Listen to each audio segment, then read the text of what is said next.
오늘은 마태복음 2장 1절부터 6절까지의 말씀을 함께 나눠보도록 하겠습니다. 마태복음 2장 1절부터 6절까지의 말씀을 제가 봉독해 드리겠습니다. 헤롯 왕 때에 예수께서 유대 베들레헴에서 나심에 동방으로부터 박사들이 예루살렘에 이르러 말하되 유대인의 왕으로 나신 이가 어디 계시냐? 우리가 동방에서 그의 별을 보고 그에게 경배하러 왔노라 하니 헤롯 왕과 온 예루살렘이 듣고 소동한지라.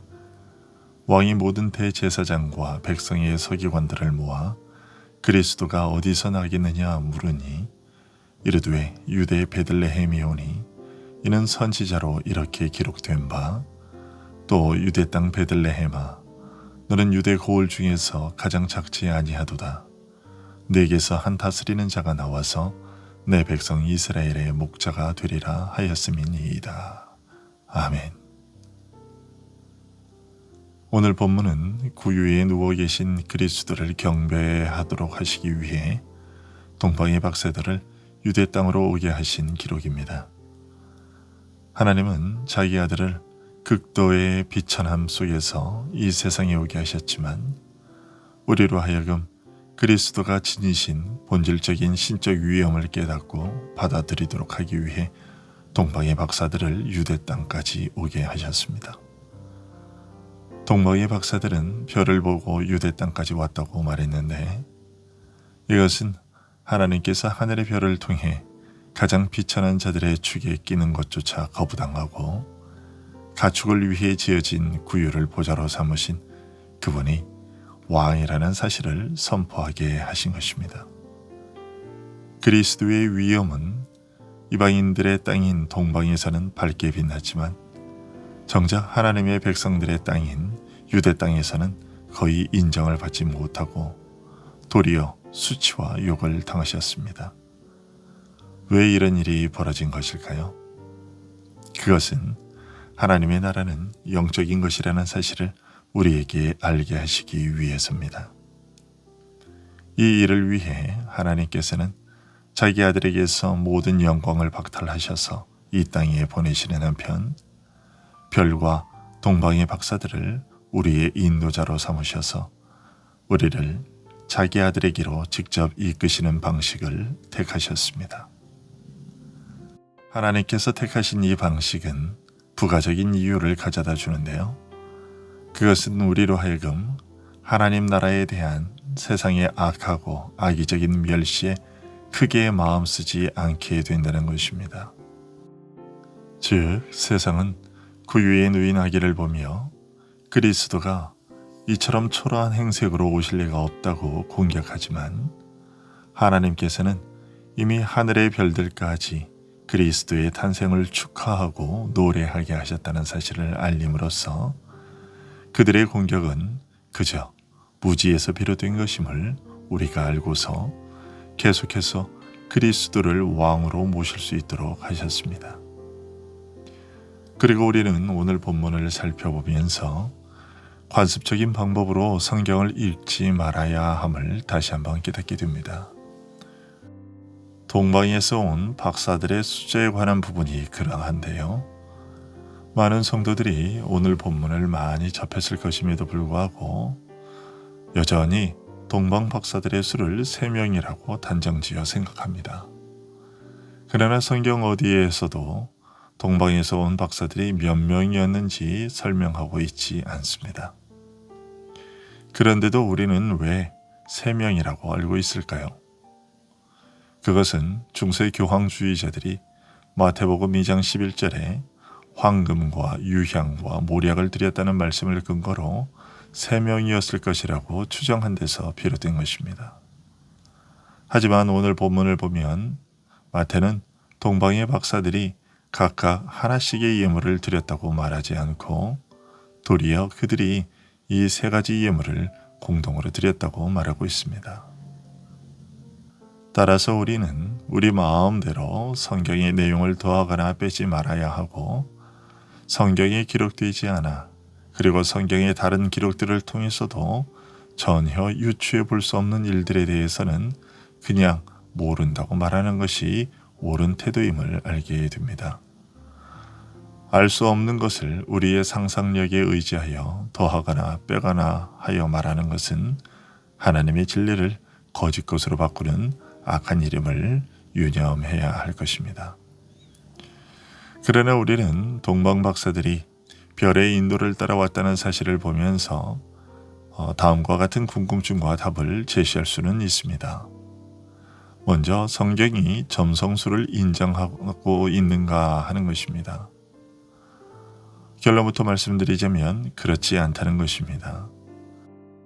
세상 사람들은 점성술을 믿고 그것을 의지하여 예언 같은 것을 하지만 의심할 여지 없이 별들은 하나님께서 내신 자연의 질서 안에 국한되는 한계를 지니고 있기에 별들의 위치를 가지고 한 개인이나 나라의 미래의 일들을 예측할 수는 없는 것이죠.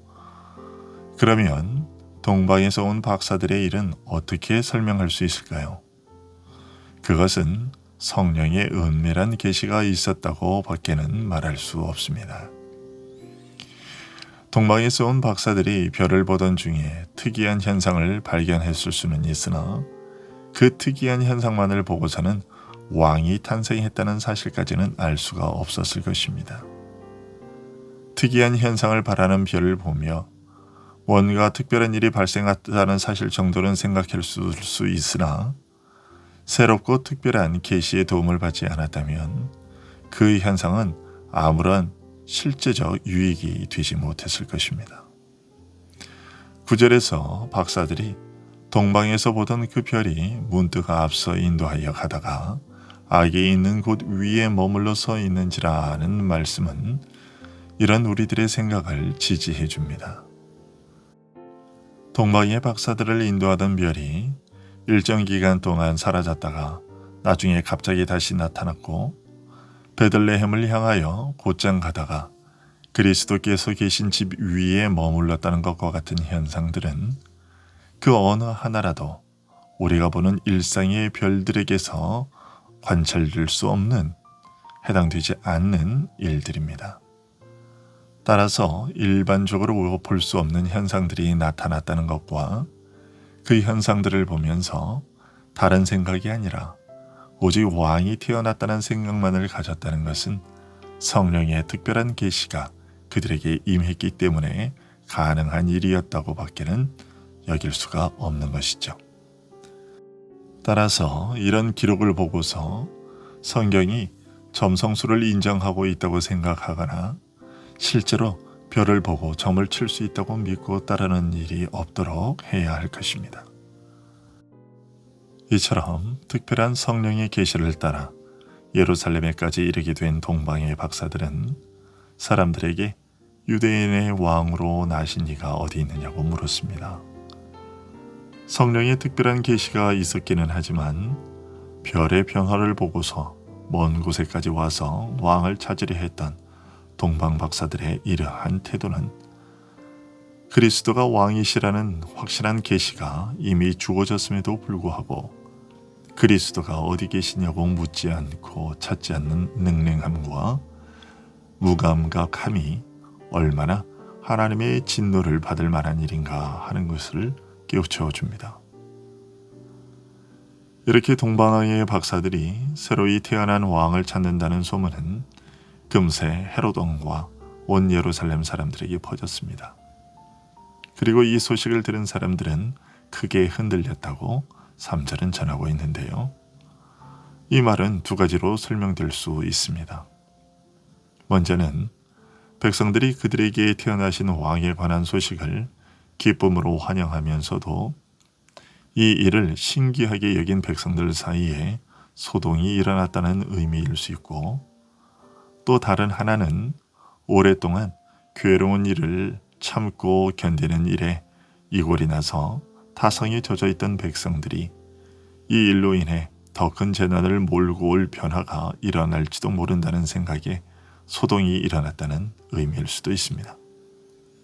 왜냐하면 그들은 끊임없는 전쟁들로 인해 완전히 지쳐 기진맥진한 상태여서 어쨌든 무슨 일이 벌어지지 않고 평온하게 살 수만 있다면 이 비참하고 끔찍한 종살이도 견딜만 할 뿐 아니라 바람직한 일이라고 여기고 있었기 때문입니다. 이런 백성들의 인식은 그동안 하나님께서 내리셨던 징계들이 그들에게 별 유익이 되지 못했다는 것을 보여줍니다.